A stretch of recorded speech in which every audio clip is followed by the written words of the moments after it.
Hi friends, எல்லோரும் எப்படி இருக்கீங்க? நல்லா இருக்கீங்களா? இது என்ன விலாகு அப்படின்னு பார்த்தீங்கன்னா, நாம் பாப்பா 10th 485 மார்க் எடுத்திருக்காங்க. சரி, அவங்களுக்கு பிடிச்சதெல்லாம் வாங்கி தரலாம் அப்படின்னு சொல்லிட்டு நாங்கள் திட்டக்குடிக்கு கிளம்பிட்டோம். அங்கே என்னென்னா அவங்களுக்கு வாங்கி தரேன் அப்படின்னு சொல்லிட்டு தான் இந்த விலாகு. கண்டிப்பாக விலாக் நல்லாயிருக்கும், பாருங்கள். என்னுடைய வீடியோஸ் உங்களுக்கு பிடிச்சிருந்துச்சு அப்படின்னா என்னுடைய சேனலை சப்ஸ்கிரைப் பண்ணுங்கள், லைக் பண்ணுங்கள், கமெண்ட் பண்ணுங்கள். வாங்க வீடியோக்குள்ளே போகலாம். என்னெல்லாம் நடக்குது அப்படிங்கிறத பார்க்கலாம் வாங்க. பார்த்திங்கன்னா கோவிலுக்கு ஒரு வழியாக வந்தாச்சு. எங்களுக்கு பார்த்திங்கன்னா பக்கத்தில் பெரிய கோவில் அப்படின்னா இதுதான், திட்டுக்குடியில் இருக்க பெரிய கோவில்னு சொல்லுவாங்க. அது சிவன் கோவில் தான். நிறைய பேர் இங்கே தான் வருவாங்க, பக்கத்தில் ஏதாவது கோவிலுக்கு போகணும் அப்படின்னு சொன்னாக்க. ரொம்ப பெருசாகவே இருக்கும் கோவில். இங்கே தான் பாப்பா நான் 10th நல்லா மார்க் எடுத்துட்டேன் அப்படின்னா நெய்வேலுக்கு போடுறேன்னு சொல்லி வேண்டியிருந்தாங்களாம். அதனால் அவங்க பேரில் அர்ச்சனை பண்ணலாம் அப்படின்னு சொல்லிட்டு ஒரு அர்ச்சனை தாம்பூலம் வாங்கிட்டோம். ஒரு 3 நெய் விளக்குமே வாங்கியாச்சு. பாப்பா நான் நெய் விளக்கு போடணுன்னு சொன்னாங்க. சரி ஓகே போட்டுக்கோமா அப்படின்னு சொல்லிட்டு 3 நெய் விளக்குமே வாங்கிக்கிட்டோம். நாங்கள் ரொம்பவே சந்தோஷமாக இருந்தது. அவங்க 10th பார்த்திங்கன்னா 455 மார்க் எடுத்திருந்தாங்க.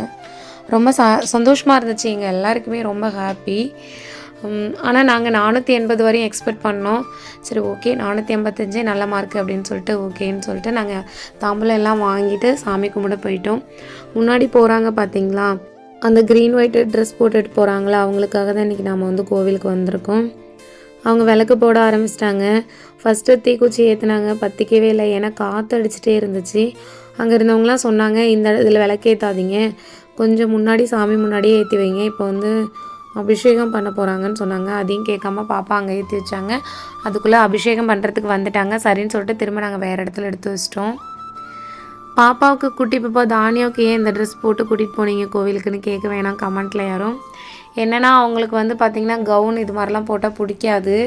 இது மாதிரி ஃப்ரீயாக ட்ரெஸ் போகணுன்னு தான் நினைப்பாங்க. சரி ஓகே சின்ன பிள்ளை தானே அப்படின்னு சொல்லிட்டு நாங்களும் போட்டோம். அதுக்கப்புறம் வைஷ்ணவி பேரில் அர்ச்சனையும் பண்ணியாச்சு. நாங்கள் சாமியெல்லாம் கும்பிட்டு முடிச்சுட்டு ஃபோட்டோலாம் எடுத்துகிட்டு வெளில வந்தப்போ நாங்கள் விளக்கேற்றினோம் பார்த்திங்களா, அந்த இடத்துல அபிஷேகம் பண்ணுறதுக்காக ரெடி பண்ணிகிட்டு இருந்தாங்க. அங்கே உட்காந்து ரெடி பண்ணிகிட்ருக்கார் பாருங்கள். அவர் எங்கள் வீட்டுக்கு இங்கே பக்கத்தில் இருக்கிற பக்கத்து வீட்டுக்காரவங்களுடைய மாமா தான் அவங்க. அவர் எனக்குமே நல்லா தெரியும், நல்லா பேசுவாங்க. நாங்கள் தேங்காய் உடைச்சோம் இல்லையா, அந்த தேங்காயை திரும்ப வெளில உட்காந்து எப்பயுமே கோயிலுக்கு போனாக்க திரும்ப கொஞ்சம் நேரம் உட்காந்துருப்போம்ல, அப்போ தேங்காயை கட் பண்ணி எல்லாருமே சாப்பிடுவோம். அதே மாதிரியே உட்காந்து சாப்பிட ஆரம்பிச்சிட்டோம். சாப்பிட்டுட்டே நம்ம அபிஷேகத்தை பார்த்துட்டு போகலாம் அப்படின்னு சொல்லி வெயிட் பண்ணோம். அதெல்லாம் முடிச்சுட்டு திரும்ப பார்த்திங்கன்னா பானிபூரி சாப்பிட வந்தாச்சு. இந்த கடையில் தான் நாங்கள் எப்பயுமே பானிபூரி சாப்பிடுவோம். ரொம்பவே சூப்பராக இருக்கும், நல்லா டீசெண்டாகவே பண்ணியிருப்பாங்க, அதனால் பிடிக்கும். நான் பானிபூரி சாப்பிட்டுட்டு எப்பயுமே லாஸ்ட்டாக பானி சாப்பிடுவேன். அது எனக்கு ரொம்ப பிடிக்குங்க. அதுவும் இந்த கடையில் எனக்கு ரொம்ப ஃபேவரட் இது. அதுவெல்லாம் நாங்கள் நல்லா சாப்பிட்டு முடிச்சுட்டு பார்த்தீங்க அப்படின்னா பாப்பாவுக்கு என்ன வேணும் அப்படின்னு சொல்லி கேட்டேன். அவங்க எனக்கு செப்பல் எடுத்து கொடுங்க அப்படின்னு சொல்லி கேட்டிருந்தாங்க. சரி ஓகே வா போகலாம் அப்படின்னு சொல்லிட்டு செப்பல் கடைக்கு போயிட்டோம். அவங்களுக்கு பிடிச்ச மாதிரி செப்பல் எடுத்து கொடுத்தாச்சு. இதுதான் அவங்க பாஸ் பண்ணதுக்காக அவங்களுக்கு நான் வச்ச ட்ரீட்டு. ஏன்னா மற்றபடி எங்களுக்கு ட்ரீட்டு அப்படின்னா இவ்வளோ தான், மற்றபடி பெருசாக வேறு எதுவும் நாங்கள் பண்ண மாட்டோம். இது மாதிரி பிடிச்ச ஒரு விஷயத்தை ஏதாவது வாங்கி கொடுக்கறது, என்னெல்லாம் சாப்பிட்ணுன்னு தோணுதோ அதெல்லாம் மாதிரிலாம் போய் சாப்பிடுவோம் வாங்கிட்டு. நாங்கள் போயிட்டு ஐஸ்கிரீம்லாம் வாங்கினோம். ரொம்பவே சூப்பராக இருந்துச்சு. இந்த ஐஸ்கிரீம் பார்த்திங்கன்னா இந்த மாதிரி நாங்கள் சாப்பிட்டதில்லை. இது ஐஸ்கிரீம் கிடையாது. நாங்கள் எப்பயுமே சஞ்சனா சூப்பர் மார்க்கெட் இருக்குது, அங்கே போயிட்டு அருண் ஐஸ்கிரீம் கிடைக்கும், அங்கே தான் வாங்குவோம். ஆனால் அருண் ஐஸ்கிரீம் கோன் இல்லை. சரின்னு சொல்லிட்டு அதில் பார்த்தா ஐஸு தான் இருந்துச்சு, மேங்கோ ஃப்ளேவரில் இருந்தது. செம்ம ஸ்வீட்டு, சூப்பர் டேஸ்ட்டுங்க. இது மாதிரி ஒரு ஐஸ்கிரீம் சாப்பிட்டதே இல்லை நாங்கள் எங்கள் வாழ்க்கையில்.